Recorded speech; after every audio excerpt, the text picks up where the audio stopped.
All right. Last class, we started talking about the money market and monetary policy. Okay? So let's review that quickly.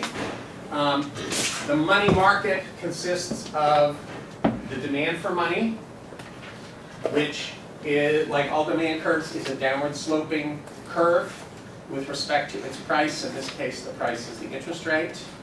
The position of the money demand curve is based on income.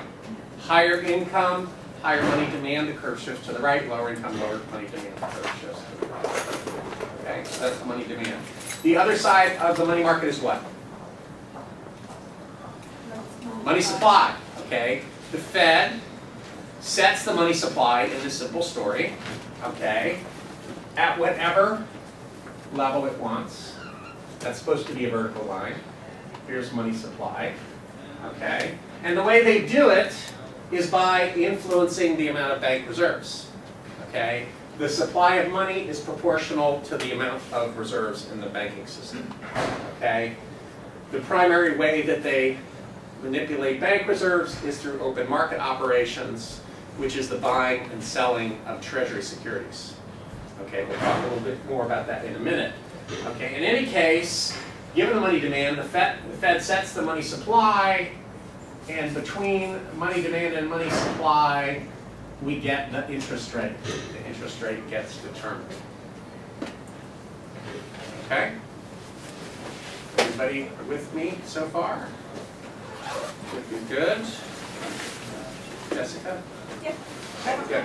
I'm doing it on. Okay. Okay, now, monetary policy. What is monetary policy? What's the definition?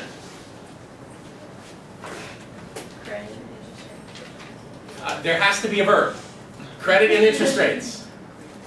There has to be a subject, too. Credit and interest rates is really the object. The Fed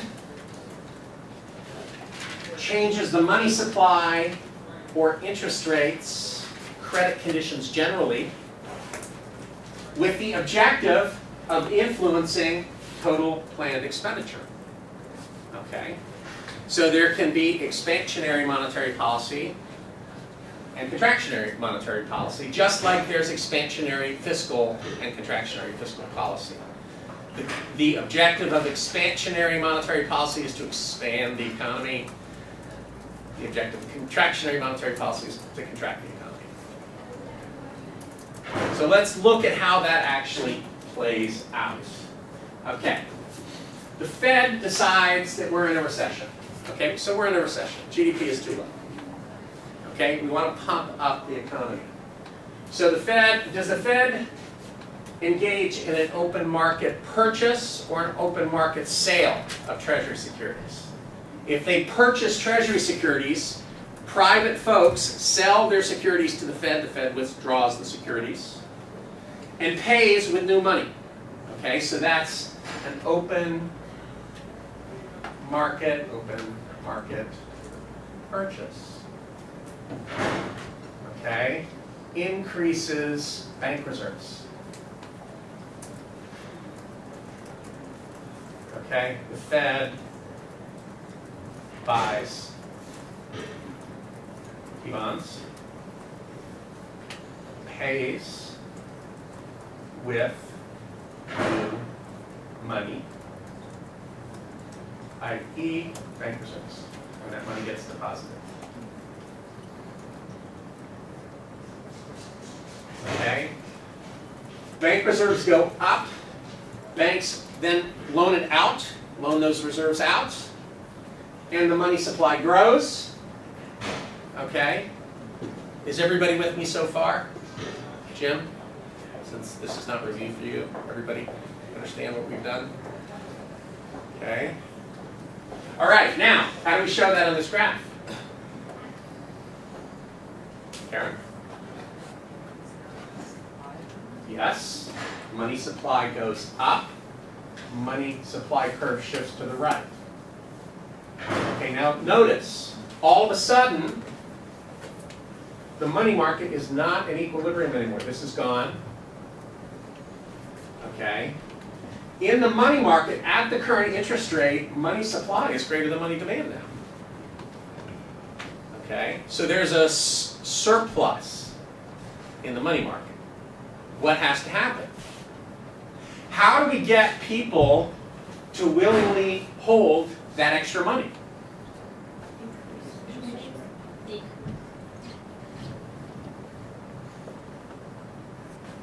Money demand is a negative function of interest rates, so at that high interest rate, they don't want to hold on to cash. But as the interest rate falls, the opportunity cost of cash decreases, and so people willingly increase their holdings of money. Okay?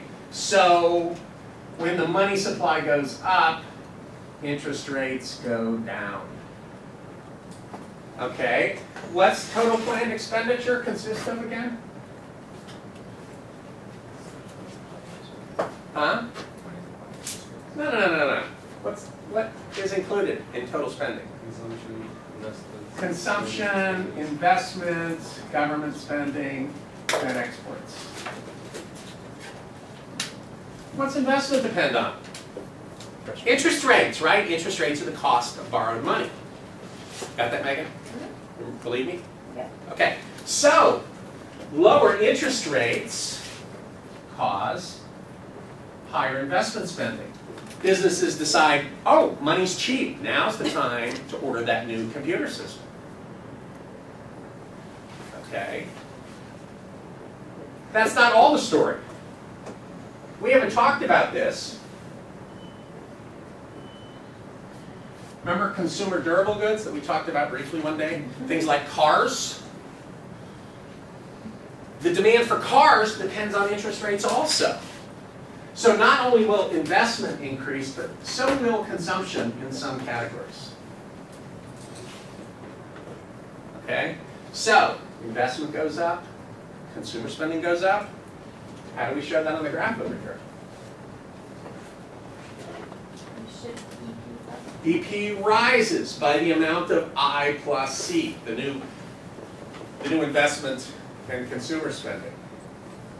Oh, that's a really lame line. Let's try that one. That's a little better. Okay. So all of a sudden now spending is greater than production. What happens to inventories?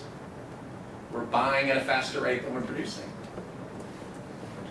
Inventories fall, which is a signal to businesses to do what?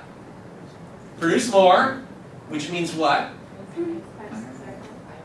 Hire more workers, okay, and raise prices, okay, all of which causes GDP to rise, okay, and in fact it rises by a multiplier, right? So GDP rises until we reach this new equilibrium level, okay, and then things settle down. That's an expansionary monetary policy. It all started with the Fed increasing the money supply. Okay, lowering interest rates, stimulating investment and consumption spending, increasing GDP.